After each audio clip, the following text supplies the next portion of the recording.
It all started when I just got a rerun out of metal using the posterity, the hand cannon from the raid, and I thought, oh, that's cool, I'm gonna make a video talking about the weapon, how good it is, what role to look for, what my god roll is, etc, etc. But at the end of the day, every time I'm starting to script a video talking about a gun that's not a meta gun, I always found myself to the same conclusion that a 120 and a shotgun is gonna be much more efficient than anything I'm gonna say about this weapon. Like, no matter what I'm saying about this weapon, using the meta will always be stronger. It's so much easier to go with the 120, and that led me to two questions, like, why do I always try to make non-meta weapon work? Like, what's wrong with me? Do I like to lose? Like, do I like to handicap myself? And the second question is, how do these guys do with 20,000+ kills on their Felwinter, 30,000 kills on their hand cannon, on their steady hand? Like, what the hell? Like, what's wrong with you, man? Like, is there something wrong with me, or is there something wrong with them? How can they do that? Like, isn't the game like so boring to you? Like, are you happy like that? And you know what? The answer is most probably yes. Yes, these guys are probably really happy running a 6-stack in control, stomping every noob with their Felwinter or their shotgun or whatever the fuck they're using. Because some people don't really want to have fun, or fun is not the priority. Some people just want to win. And who can blame them? Everything in you as a human is built for winning. Millions of years of evolutions have sent you today because you want to win, because winning is related to the dopamine release in your system. Like, let me explain. So you see, when you win, you're basically releasing dopamine. Dopamine is a neurotransmitter that our brain produces to reinforce a behavior, not necessarily to bring you pleasure. There is a lot of misconception about dopamine, saying like it's the pleasure hormone. It's not really the pleasure hormone. It's the reward hormone, right? There's multiple ways that our brain is going through bringing you this feeling of rewardness. There's high effort, high reward, like spending 10 years to become a doctor. High effort, low reward, like trying to ask the hottest girl in your school to date you, but there's low reward because there's a high chance that she's going to say no. There is low effort, high reward, like, you know, spending $10 into Bitcoin and then getting $1,000 out of it. That's what many crypto scammer on the internet are trying to make you think, or trying to make you believe, although it's, you know, it was probably true like 5, 6, 10 years ago. Now, not so much. And then you have the low effort, low reward, like, I don't know, using stompies, being in a 6-stack and running one with your Felwinters in control.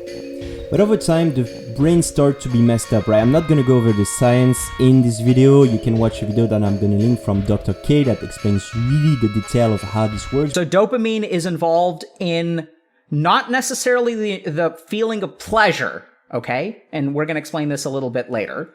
And this is where a lot of people get tripped up. Dopamine is the neurotransmitter that our brain uses to reinforce a behavior, first and foremost. So it's not necessarily the feeling of pleasure, because as we're going to discover, hedonics and motivation are actually two separate neurochemical. So when we engage in a behavior that rewards us in some way, that reinforcement is going to be via dopamine. The key thing about dopamine here is that circuit is not rewarded for each of those steps, right? So the mesocortical pathway is the one that allows us to take actions without being rewarded each step of the way. So what we actually find is that when people get too like dopaminergic, dopamine heavy, when their mesolimbic pathway dominates their mesocortical pathway, what we actually wind up with is people who are unable to engage in action that is not immediately rewarding. But basically, at some point, the brains gets messed up, and our main logic ways of evolving, which is high effort, high reward, is being completely shut down by low effort, low reward. Your brain goes into a mode where it's like, okay, no, this is too much effort.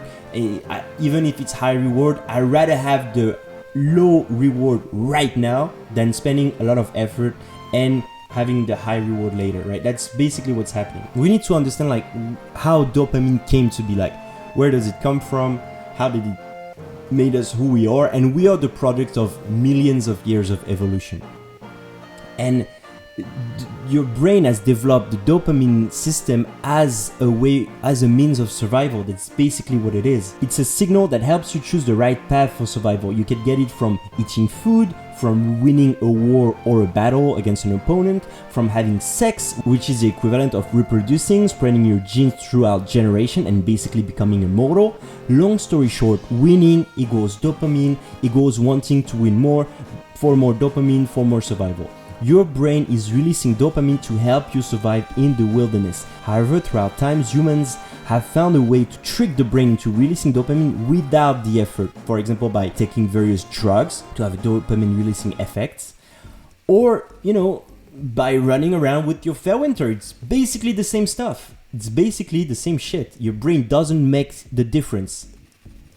And dopamine release is one of the number one problem with gaming addiction right now. Game designer, for most of them, are designing their game around making their player happy by making them a winner. Because it's so fucking hard to be a winner every day in the real life. Think about it. You're not gonna get a promotion at your job every day. Not every day are gonna be perfect with your girlfriend. Not every day are going to be perfect with your children, with your family, with your friends, Like, there are some days where it's gonna be shit, and the role of the people who are designing the game is to create a dream world where you're going to feel good and you're going to win every day. And they do that, they do that by making you win in the game. They want to make people feel happy as quick as possible with the right amount of effort as possible. If it's too easy, you're just getting bored and you're gonna stop playing. If it's too hard, you might feel down and abandon halfway. Players will naturally find the easiest path to win. Hence, why you can spend the day farming noobs in a crucible with your Valentin and steady hand running a six stacks, right? Because it's the easy, low effort, low reward. But if you want to pull out a cool multi-kill or we ran out of a medal with the posterity, it's gonna take much more effort than if you would do it with your Valentin and your steady hand. And that is what many people are looking for when they're gaming. They are not really looking forward to improve. They want to win. Winning is more important to them than improving. And that's where I personally differ from the meta slave by using non-meta weapon. That's really my number one thing. Now, does it mean that I'm better than the people who are running around using Valentins and 120s? No, absolutely not. It doesn't make me a better person, it doesn't make me a better human being. It just forces myself to be a better player because I'm inhibiting myself, right? I'm putting handicap on myself.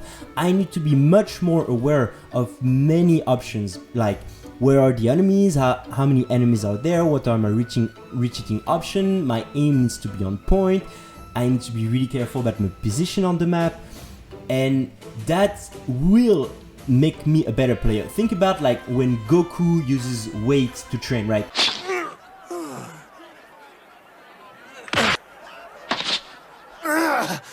What is this? Goku, this thing weighs a ton. Have you been wearing it for the entire tournament? Yep, Kami told me to. It was part of my training. When he comes back from training with God, he goes back to the tournament and he fights against Tenshinhan. And he fights against Piccolo.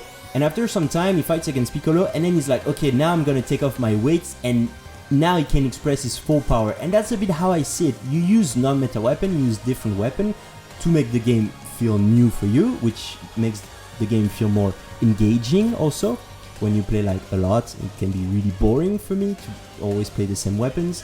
But also, it forces me to be really strict and to be really precise in my gameplay. And that's what using non-meta weapon does to you. Now, it's also a big scrub mentality problem. I will invite you to watch Ascendant Nomad video where it talks about that, where it talks about the scrub mentality, A scrub is not just a bad player. Everyone needs time to learn a game and get to a point where they know what they're doing. The scrub mentality is to be so shackled by self-imposed handicaps as to never have any hope of being truly good at a game.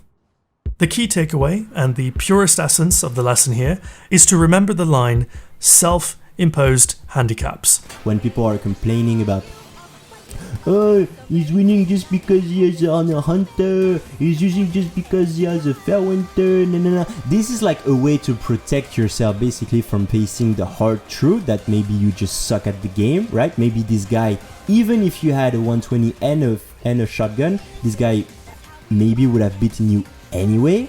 That's a big possibility, but you're protecting yourself from this realization that you suck by using trash weapon. Let's be honest. And that concludes our little research about the mind of the meta slaves and the mind of the scrub non-meta weapon user.